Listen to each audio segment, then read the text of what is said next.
Final arguments ہونے تھے، اور فائنل آرگومنٹس سے پہلے جو وکیل ہیں احسن اقبال کے، انہوں نے عدالت سے وقت مانگ لیا۔ حالانکہ بڑی باتیں کی جاتی تھیں، بڑا کچھ کہا جاتا تھا، لیکن آج خود مدعی کے وکیل ہی عدالت میں پیش نہ ہوئے۔ ڈسٹرکٹ اینڈ سیشن عدالت میں پی ٹی آئی رہنما مراد سعید کے خلاف ہرجانہ کیس کی سماعت ہوئی۔ لیگی رہنما احسن اقبال کی جانب سے معاون وکیل عدالت میں پیش ہوئے۔ معاون وکیل نے بتایا کہ وکیل کیسر امام آج مصروفیات کے باعث پیش نہیں ہو سکے۔ عدالت نے کیس کی سماعت 14 اپریل تک ملتوی کر دی۔ احسن اقبال نے مراد سعید کے خلاف 10 ارب روپے کے ہرجانے کا دعویٰ دائر کر رکھا ہے۔ مراد سعید نے احسن اقبال پر سکھر ملتان موٹر وے میں مبینہ طور پر کرپشن کا الزام عائد کیا تھا کہ جی جو اب تو سکھر ملتان اور پھر آگے سکھر حیدرآباد موٹر وے ایسے، اور اب تو باقاعدہ طور پر ریفرنس دائر ہو چکے ہیں نا، 6 ارب روپے کا ایک ریفرنس ہے، اور اس کے علاوہ اور بھی بہت سارے کیسز ہیں، اینٹی کرپشن کے پاس بھی مقدمات ہیں۔ یہ جو سکھر حیدرآباد موٹر وے ہے، تو جب ملتان سکھر موٹر وے بنی تھی تو اس کے اوپر مراد سعید کی جانب سے کہا گیا تھا کہ احسن اقبال نے اربوں روپے گھپلا کیا ہے۔ اس پر پھر 10 ارب روپے ہرجانے کا دعویٰ دائر کیا، اور اب وہ فائنل سٹیج پر ہے۔ اس میں آج ان کے وکلاء پیش نہیں ہوئے، اور مراد سعید کے وکلاء آج بھی ڈٹے ہوئے ہیں کہ جی ہم ثبوت پیش کریں گے، چونکہ وہ بطور وزیر پھر انہوں نے یہ تمام کی تمام تفصیلات اور یہ بات کی تھی، تو انہوں نے اب وہ پیش بھی کرنا ہے اور وہ تفصیلات بھی عدالت کے سامنے رکھنی ہے، تو عدالت نے 14 اپریل تک ملتوی کر دیا۔ پشاور ہائی کورٹ میں ایک اہم کیس کی سماعت تھی۔ ہسپتالوں میں کلینکس پہ اور جو میڈیکل سٹور ہے وہاں پر پشاور ہائی کورٹ کا پرائیویٹ ہسپتالوں، کلینکس اور لیبارٹریز کی فیسوں سے متعلق حکومت کو ترمیم کرنے کا حکم دیا گیا ہے۔ پشاور ہائی کورٹ نے خیبر پختونخوا میں پرائیویٹ ہسپتالوں، کلینکس اور لیبارٹریز کی فیسوں کے تعین سے متعلق گزشتہ سماعت کا حکم نامہ آج جاری کیا ہے۔ عدالت نے صوبائی حکومت کو 1 ماہ میں قانون میں ترمیم کرنے کا حکم دیتے ہوئے ہدایت کی ہے کہ ترمیمی عمل کو تیز کر کے رپورٹ عدالت میں پیش کی جائے۔ درخواست گزار ایڈوکیٹ مہوش محب کاکا خیل نے موقف اختیار کیا کہ صوبے میں تمام پرائیویٹ ہسپتال، کلینکس اور لیبارٹریز خود ساختہ فیس وصول کر رہے ہیں اور کوئی یکساں پالیسی موجود نہیں ہے۔ چونکہ کوئی یکساں پالیسی موجود نہیں ہے، اس وجہ سے ہر صورت جو آئین اور قانون کے مطابق جو ایکویلٹی آف سٹیزن کا کنسیپٹ ہے اس کے مطابق اب چیزوں کو آگے بڑھایا جائے اور معاملات آگے بڑھائے جائیں، اور قانون کے مطابق جو فیس ہے وہ مقرر ہو۔ ایک ہسپتال والا الگ فیس لے رہا ہے، دوسرے والا الگ فیس لے رہا ہے، ایک ہی ٹیسٹ کی ایک لیبارٹری الگ فیس لیتی ہے، دوسری لیبارٹری، تو یہ اس کی مقرر ہونی چاہیے۔ انہوں نے عدالت کو بتایا کہ پشاور ہائی کورٹ نے 2019 اور 2023 میں اس حوالے سے احکامات جاری کیے تھے، تاہم صوبائی حکومت اور ہیلتھ کیئر کمیشن نے تاحال عدالتی فیصلے پر عمل درآمد نہیں کیا۔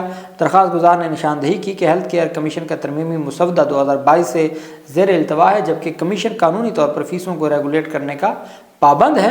عدالت نے حکم دیا کہ صوبائی حکومت اور دیگر فریقین 1 ماہ کے اندر قانون میں ترمیم مکمل کر کے رپورٹ پیش کریں، تاکہ پرائیویٹ ہاسپٹل ہوں، وہ پرائیویٹ کلینک ہوں یا پرائیویٹ لیبارٹریز ہوں، وہاں یکساں جو ریٹ لسٹ مقرر کیا جائے اور یکساں ہو، تاکہ تمام پرائیویٹ کا ریٹ ایک جیسا ہو اور عوام کی سہولت کے لیے۔ تو یہ ایک مفاد عامہ کی ایک بڑی اہم درخواست ہے، جس کے اوپر عدالت نے 1 مہینے کا الٹیمیٹم دیا ہے خیبر پختونخوا حکومت کو۔ وہیں پر جو دوسری بڑی پیش رفت سامنے آئی ہے وہ ونڈ فال ٹیکس کے نفاذ کے خلاف تمام درخواستیں مسترد کر دی گئی ہیں۔ پہلے تو میں آپ کو بتا دوں یہ ونڈ فال جو ٹیکس ہے یہ کیا ہوتا ہے۔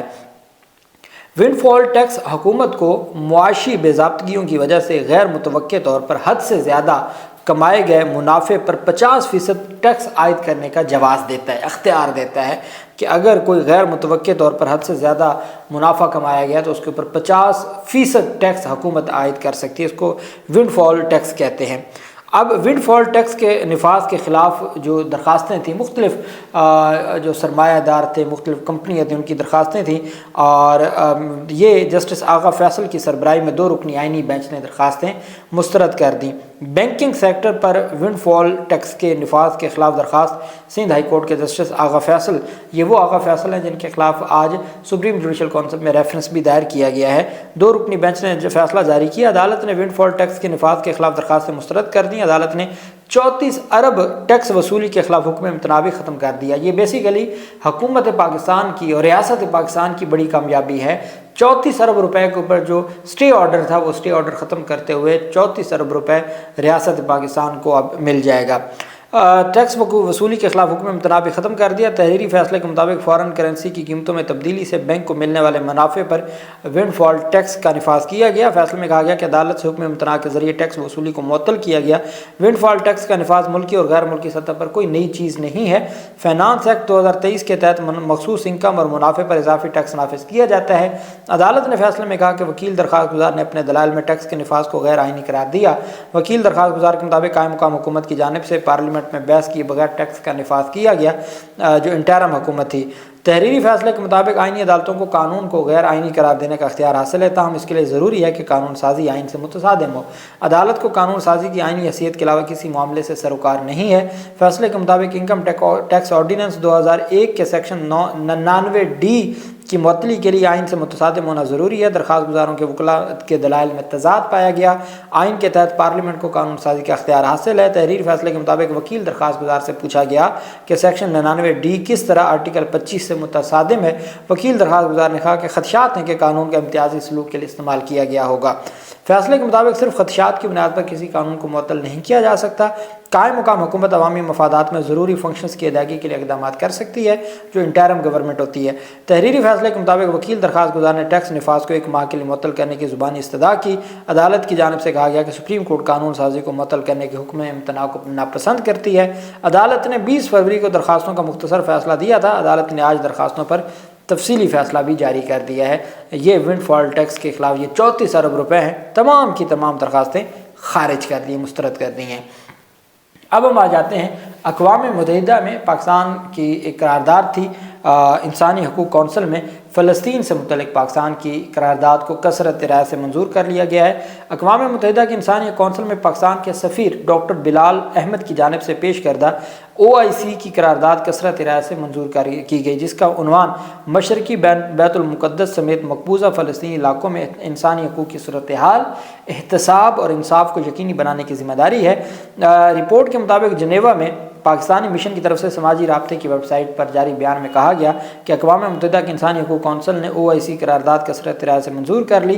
یہ قرارداد پاکستانی سفیر ڈاکٹر بلال احمد کی جانب سے پیش کی گئی۔ اس میں کہا گیا کہ مشرقی بیت المقدس سمیت مقبوضہ فلسطینی علاقوں میں انسانی حقوق کی صورتحال، احتساب اور انصاف کو یقینی بنانے کی ذمہ داری ہے۔ قرارداد میں غزہ میں نسل کشی پر اکسانے کی روک تھام اور سزاوار ٹھہرانے کی ضرورت پر زور دیا گیا۔ قرارداد میں مقبوضہ فلسطینی علاقوں میں اسرائیل کے قبضے کے غیر قانونی ہونے کے بارے میں عالمی عدالت انصاف ICJ کے فیصلے پر توجہ مرکوز کرنے پر بھی زور دیا گیا ہے۔ یہ کثرت رائے سے منظور کر لی گئی۔ یہ پاکستان کی قرارداد تھی، بیسیکلی OIC کی تھی، پیش پاکستان نے کی۔ انسانی حقوق کونسل آف یونائٹڈ نیشن وہاں اس کو متفقہ اس کو کثرت رائے سے منظور کر لیا گیا ہے۔ یہ ایک بطور مسلمان ہمارے لیے ایک اچھی خبر ہے۔ ایک بین الاقوامی فورم کے اوپر فلسطینیوں کے حق میں یہ قرارداد منظور ہوئی ہے۔ اللہ پاک پاکستان کا ہمیں ناصر ہو۔ بہت شکریہ۔ اللہ حافظ۔ پاکستان زندہ باد۔